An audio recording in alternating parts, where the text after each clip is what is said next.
Looking for a fun way to win up to 25 times your money this football season? Test your skills on Prize Picks, the most exciting way to play daily fantasy sports. Just select 2 or more players, pick more or less on their projection for a wide variety of statistics, and place your entry. It's as easy as that. If you have the skills, you can turn $10 into $250 with just a few taps. Easy gameplay, quick withdrawals, and an enormous selection of players and stat options are what make Prize Picks the #1 daily fantasy sports app. Ready to test your skills? Join the Prize Picks community of more than 7 million football fans who have already signed up. Right now, Prize Picks will match your first deposit up to $100. Just visit prizepicks.com/get100 and use code GET100. That's code GET100 at prizepicks.com/get100 for a first deposit match up to $100. Prize Picks, daily fantasy sports made easy. Welcome to the 5th season of the Meet the Mancunian podcast, Social Impact Stories from Manchester. I'm Deepa Thomas Sutcliffe, your friendly host. It's a privilege and a pleasure for me to interview some of the most inspiring people working in Manchester's social impact sector and feature them on this podcast. My guests are leaders and worker bees associated as employees, trustees, and volunteers with social enterprises, non-profits, and community groups. They share their life story and passions with you, dear listener. My aim through this podcast is to inspire you and share a bit of good news. My guests tackle serious concerns in Manchester, but many of these are also universal themes resonating in many parts of the globe. All my guests talk about the power of collaboration and how together we are stronger. They, of course, expand on their pride in Manchester and Mancunians as well. I hope you enjoy listening to the podcast on Apple, Spotify, or Google, or any of your favorite podcasting platforms. You can also listen to the podcast episodes and read the transcripts on my website, www.meetthemancunian.co.uk.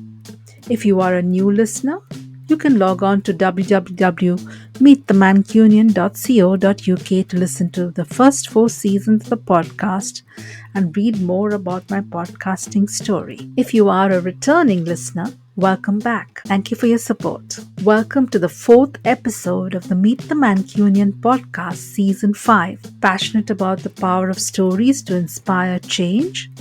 We hear from Krish Patel, founder, Tales to Inspire, in this episode. So I'm delighted to introduce my guest, Krish Patel, founder, Tales to Inspire. Thank you so much, Krish, for joining me today. You're very welcome, Deepa. You're very welcome. I'm glad to be here. First working Monday of the new year, isn't it?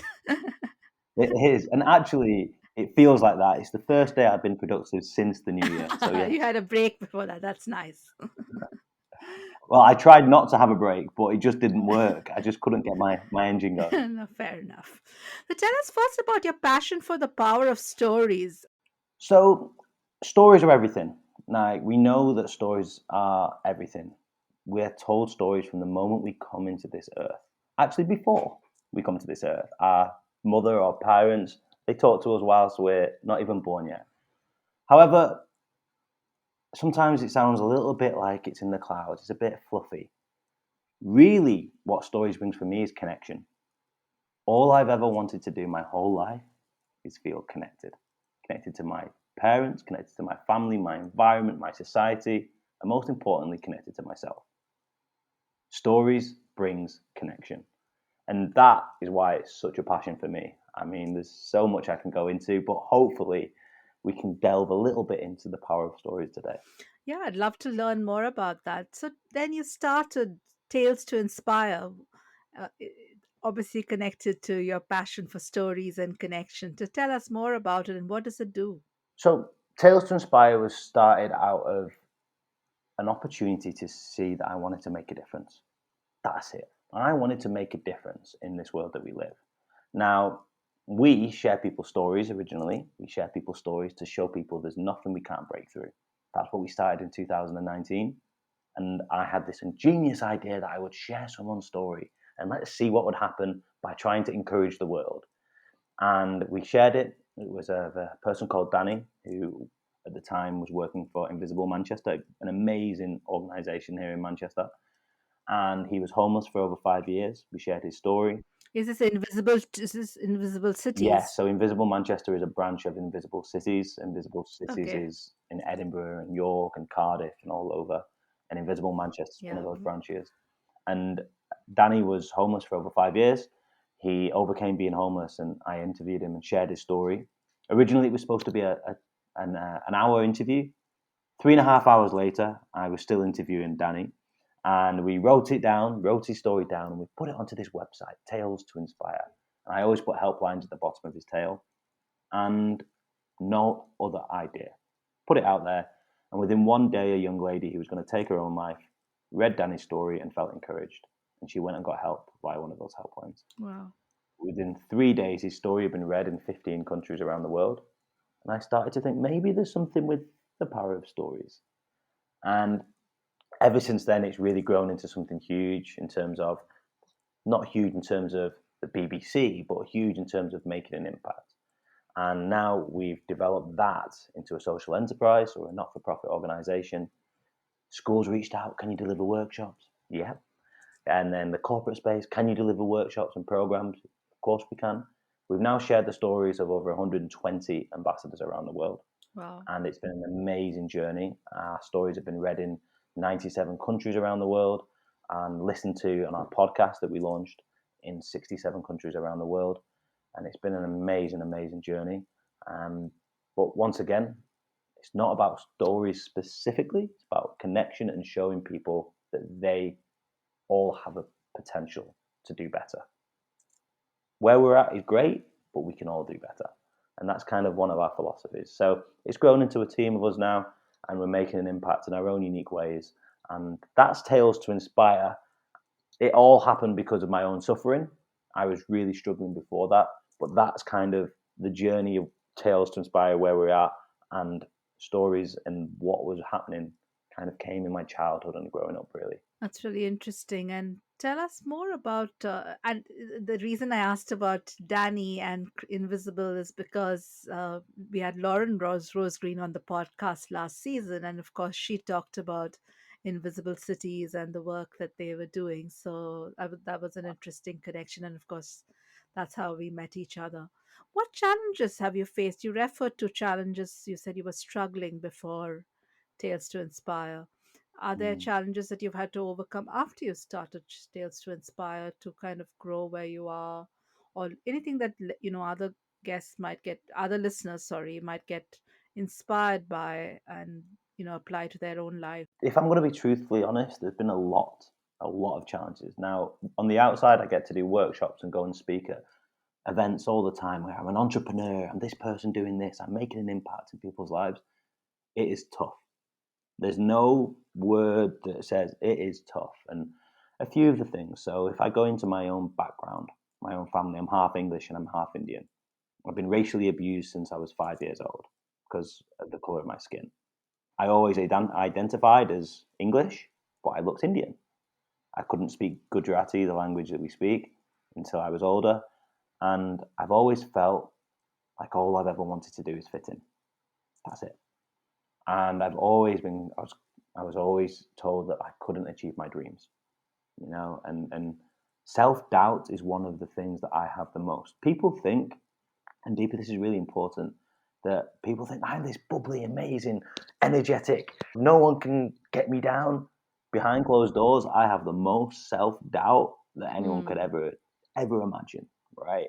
I have a practice and I have a routine that I really deal with and do loads behind the scenes to ensure that I am who I want to be. However, there are lots of struggles. So one of them, for example, is independence. Like, I have never felt like I can be independent.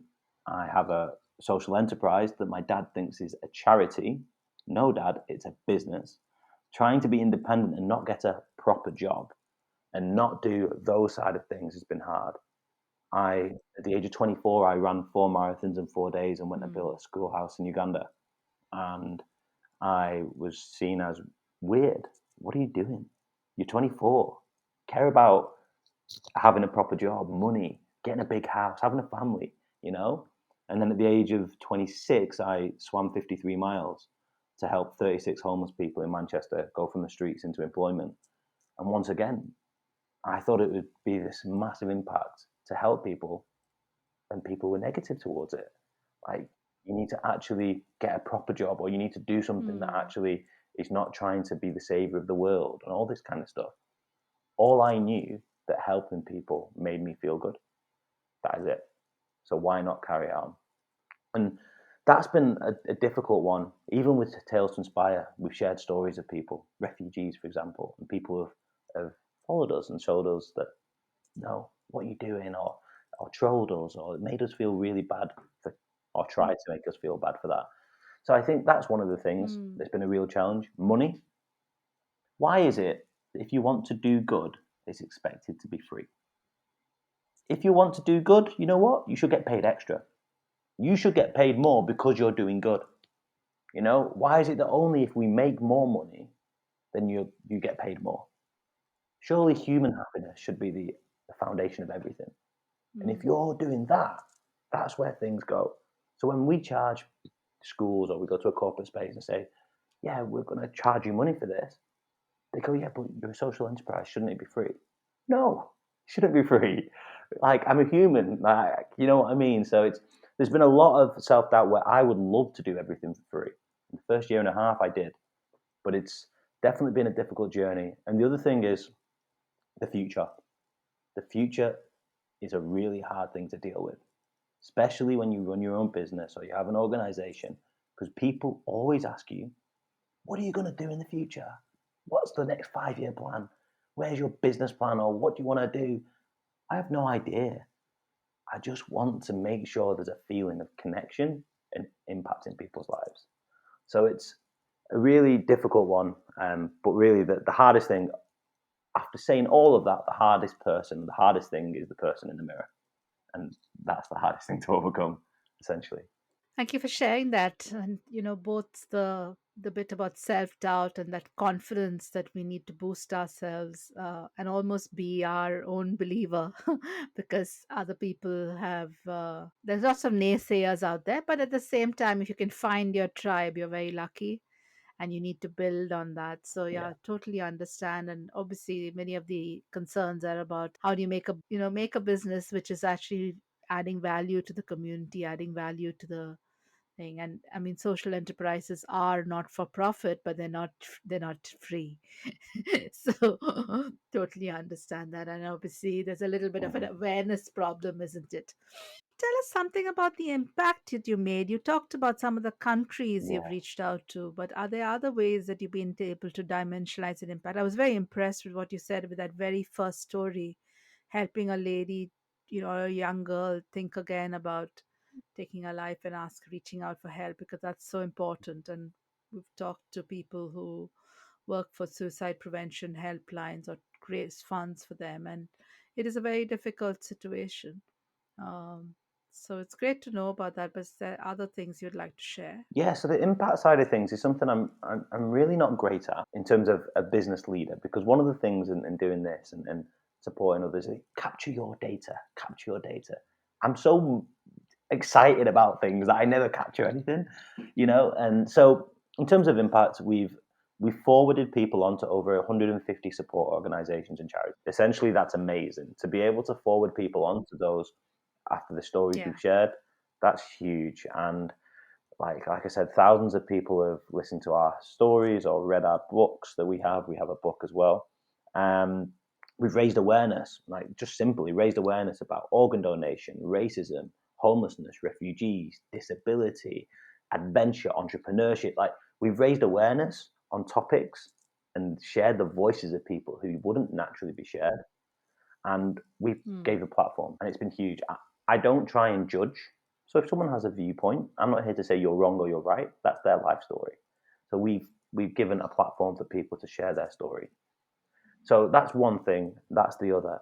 I mean, for the last 4 years, every Wednesday evening, I've been out on the streets of Manchester running a homeless outreach volunteer organisation called Brew Power.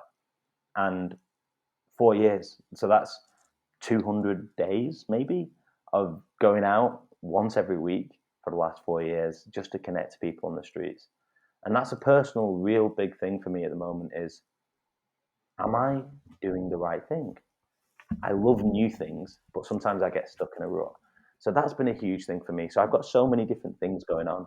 In terms of the schoolhouse that we built in Uganda, that educates 150 children every single term. So to this day, since 2017, that's 150 children every single term. Even through the COVID pandemic, it was tough. The children had to go home and learn via the radio, but the schoolhouse is still running and the children are being educated again. So that's wonderful as well. In terms of Tales to Inspire and the thousands of people that we've helped, one of the great things, and it's not such a number, it's the fact that it's accessible to everyone. So we've delivered workshops to children as young as 3, and we've delivered workshops to adults in their 80s. Storytelling is essentially the same, but the issue is we don't figure out how to connect it to the individuals we're trying to impact. And that is something I'm super proud of. Now, I've not been the person to deliver all those workshops. We've got amazing ambassadors and amazing team members who've delivered them. However, I guarantee I can do a workshop that connects to people all different ages with the same topic. Give me enough time and let me be creative, and I guarantee we can do that because there's something in the power of connection, and that's something huge. But in terms of impact on other things, I wouldn't say we're massive, but those are the numbers and side of things where we're at right now. Thank you for sharing that. And I let my guests define impact in many different ways. Some people talk numbers, some people talk individual impact on one life, and that's impact. That's amazing as well. So they all matter, and it's amazing the work that you've done in Uganda. I have a very soft spot for Africa because I've done 3 volunteering stints. My cause is animals. So Oh, gone and worked amazing. with wildlife sanctuaries in Malawi and Kenya and Zimbabwe, and those have been some of the happiest times of my life. Oh, I love it. Oh, what Yeah. were you doing when you was there with the animals? I was working with them on communications and marketing, but also caring for the animals in the sanctuaries. So, kind of using my skills for good, but also just, going and reading to the animals, cleaning cages, doing feeds, uh, or injections or school runs. We used to do some school awareness as well, which is really interesting. How can interested people reach out to you and learn more? And here, if you can talk about Tales to Inspire as well as your own social media and LinkedIn and stuff. Absolutely. So for reaching out to me, the best way is at Tales to Inspire. So social media, Tales to Inspire. That's TALES and then TO Inspire. And website www.talestoinspire.com. And you'll go on there and you'll see a contact form that comes to me or one of our team members. That's the best way. If you go to social media, everything comes to me on there anyway, so you can reach out there. Personally, on LinkedIn, I'm Krishnan Patel. That's Krish, KRISHNAN, Patel, Patel. And people can reach out. I am flooded with lots and lots of info, but I always get back. That's my own thing. One thing, I'll always get to you and always get back to you and connect. So please do feel free to reach out, ask any questions, if you want to get involved, or if you have any thoughts or creative ideas, then let's do it. So yeah, that's the best ways that people can reach out. Thank you for sharing that. And I'll put that in the show notes as well. Thank What you. advice would you have for people looking to start something similar in another part of the world or in another part of the UK? You talked about, the power of stories and the power of connection, and that's universal, like you said, from age 3 to age 80. Let's say somebody else wants to start a social enterprise around the power of stories. How do they get started? What are your tips for them? First and foremost is not to get overwhelmed by trying to have a plan.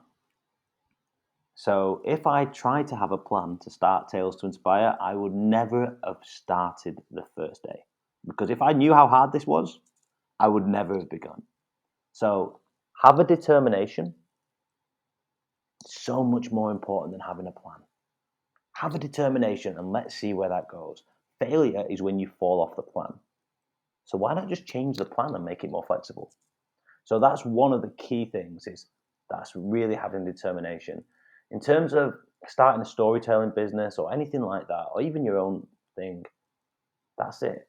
Being unique to you. I think that's huge, is not trying to copycat others, but trying to be unique to yourself. If there was another 20 people who want to do the same thing as me, great, go and do it, but in your own unique way, because that's all we can be, is uniquely us. So I think that's a huge thing, is to do that and to try and connect to ourselves. I say this to all of our ambassadors who deliver workshops, is we're not trying to inspire people to be like us. We're trying to ignite people's engines so that they can be like the best version of themselves that they may want to be. And not even that, it's, I didn't know what I wanted to be. Now, people could say, oh yeah, Krish, he wants to help people, he does all this stuff. I didn't care about people until I was 21 years old. I cared about girls, cars, money, partying. I was a footballer, that's all I cared about, you know? I didn't care about anything.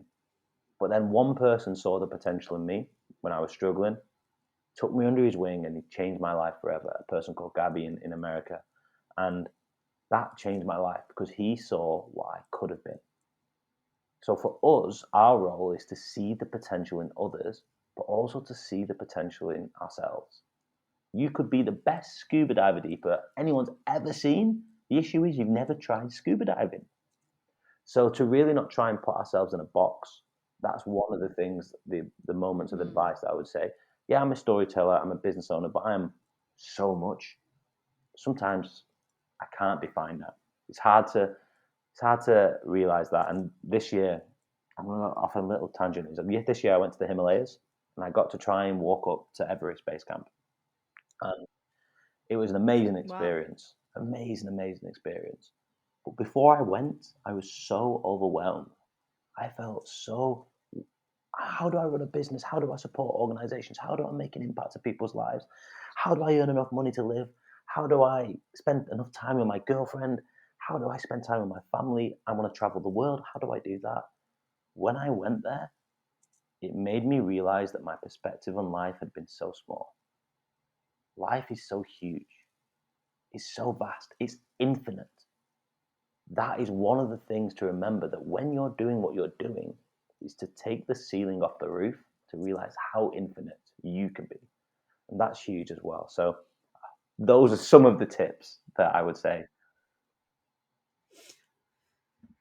Great ones, and I especially like that one about taking the ceiling off the roof and just taking a moment to say that, you know what, our story is not written yet. So, the book on our life, that's going to only be fully written on our last day. So there's a long way to come. So that's really great. Thank you. An opportunity now for you to talk about anything. I haven't asked you about anything coming up in the next few months you'd like to share with listeners. We've just rebranded the Hall of Tales to Inspire.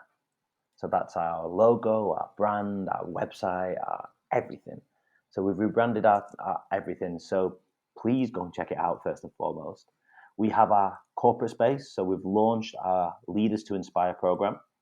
So lots of people within the corporate space, and actually, to be fair, any organization, anyone who wants to learn to be a leader, they reached out and said, is there a community that we can learn more from? So we decided to launch in February our Leaders to Inspire program, where people subscribe for as little as $0 to, depending on how much they want to pay, I think it's £12.99 a month, is you can get all this different types of information. So, for example, you can get the content to inspire you. If it's Mental Health Awareness Week, we'll have designed bespoke content for you to be inspired during that. And there'll be all these different content. So you can always get content and you'll be part of the community, so you can communicate together. So our Leaders to Inspire program is something that I would definitely recommend people to reach out to us with. Schools, reach out. If you're looking for workshops, reach out. We have incredible workshops on social emotional well-being, and bringing in people with lived experience. We have that, and we're doing that across the Northwest at the moment. And of course, any of the corporate sector where they want bespoke workshops, reach out. We now have over 124 speakers, essentially, 24 ambassadors who can all deliver workshops and speak about their lived experience. Textbooks are great. Lived experience is where the diamond is at. So if we can get that and get that into people's lives so they can hear these stories, we can really, once again, take that ceiling off the roof. So otherwise, we're just looking to grow. This year, I've had this one word: focus. I am great at trying to do everything deeper, and it's not easy. Like all of us, right? We have so So many goals many, and but it's visions so and exhausting, right? So this year, I've spoke to a few of the team, and Krish, focus. That's your aim for this year, and I agree.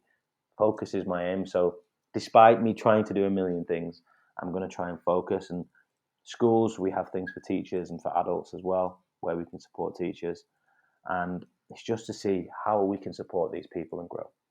I now move to my signature questions that I ask all my guests. And as this is Meet the Mancunian, the first one is to describe the Mancunian spirit in a word or a phrase. Hearty, I would say. Hearty is the way. You know, it's not so much about the theory, but it's definitely about the heart. I like that. Can you share a Mancunian who inspires you and why? Can be one from the past or someone who's living. Mancunian who's inspiring me. This is a really good question, by the way, because I have got like a list of about 30 and I don't want any of them to say, how did you miss me? Um, so is it better to go with, you know what? I'm going to go with a Mancunian who's really inspiring me, Lauren Rosegreen. You've had her on your podcast, right? Now, this is a person who not many people would know outside of Manchester. She's not from Manchester. But is she making an impact in Manchester? And in what sector? The third sector, but all across it. Her name is known throughout. She's making such an impact. It's incredible. So it's absolutely amazing. Her energy and her bubbly character and her ability to connect is phenomenal. So I could go with obviously your typical Marcus Rashford and these kind of people. But at the heart of Manchester, how is it working? Lauren Rosegreen. Lovely. And nice shout out to a very wonderful guest of ours. It's always nice. What's the most important life lesson you've learned? The most important life lesson that I've learned is that everyone has the potential. Everyone, bar none. With what they do with that potential is out of our control. But my role is to speak to that potential. Inside of me is Adolf Hitler, but also Mother Teresa. I get to choose which one I want to activate. And that is one of the biggest life lessons I've learned, is that we all have that potential. It's a great one. And, like you said, it's the choices we make and what we decide to pursue. Really nice one. If you could have one superpower, what would that be? If I could have one superpower, it would be for people, every person, to base all of their decisions on the respect of others, not at the expense of others. Now, I know it's kind of a forced feeling, but if I said to you, Deepa, you know what, Deepa, I want you to be happy alongside me, not instead of me. And if we can have that, we can see that kind of relationship based off the respect of life. That's the fundamental thing. We've lost that, or whether we ever had it. It's always been at the expense of someone else, whether it's the color of their skin, the fact that they look different, the fact they have more money, the fact they're from a different country. No, we're human. Actually, we're so much more than that. Can we base every decision off the fact that we respect? So if I could have this magic wand and a magic power, I would switch this switch that everything was based off the respect of life. It's a very nice one, and I hope that world comes sooner than later. Yeah, I think people would be their best self more. Yeah. Is there a funny story you'd like to tell us to end the podcast? It has to be with Manchester or your work. Right, a funny story. Good question as well. To the person who's the story king. Let me see. Only if it comes to mind. Don't force yourself. There was a time, so I'll tell you a story actually, and I guess this is kind of a safety story as well for people to make sure they lock their car doors. So this was me growing up back in the day, and I think I was 17 or 18, and I was going to a party, and my friend's dad and him, they were driving me to this party, and we was part of Manchester that I didn't know. And I turned up to this petrol station, and they pulled up at the petrol station at the pump, and I said, "Don't worry, I'll go out and find out the directions." So I went into the petrol station and I asked for the directions. This lady said, "Oh, it's just down there. Take a left, take a right, about a mile down the road, and you'll get there." I then proceeded to go to the car where the car had parked, and I jumped in the front seat and I said, "Right, go down the road, take a left, take a right. It's a mile down the road, and you'll get there." I completely not realized that the car had moved forwards to give a space to someone else. And this woman was in the car seat next to me who I knew nothing of, staring at me and screaming. And I'd already put my seatbelt in and like told her. It was the most crazy, embarrassing but funny story afterwards. But it's so funny. So yeah, I've not told that story in a while, so it just came to me. That's a good one though. And yes, you're right. I always say trust in God and lock your car. Yes, definitely. Especially at petrol stations, huh? Yeah, definitely. Krish, thank you so much. It was a really real pleasure to talk to you, and that's all we have time for today. You're very welcome. Thank you so much for having me, Deepa. Krish, thank you for talking to me and my listeners. I really enjoyed learning about the power of stories today. Dear listener, thank you for listening to the fourth episode of the season 5 of the Meet the Mancunian podcast, Social Impact Stories from Manchester. I hope you enjoyed it and it motivates you to follow your own dreams and passions. Please do consider visiting the website www.meetthemancunian to leave me some feedback or suggestions on what causes resonated with you or ones that you would like to see featured here. I really welcome listener feedback and I will do my best to incorporate your suggestions in future episodes. Next week, the Meet the Mancunian podcast talks to Heather Glover about empowering post-surgical lingerie. Tune in on Tuesday, 16th May 2023 to hear the next episode. You can follow the podcast on social media as @Meet the Mancunian on Instagram or Facebook, or as @Mancunian Pod on Twitter. It would be lovely if you can share or leave a comment. Please do also consider introducing this podcast to a friend or a family member. You can also sign up for my new newsletter on www.meetthemancunian.co.uk. No spam, episode roundups, bonus content, and a preview of what's coming next on the podcast. Thank you so much.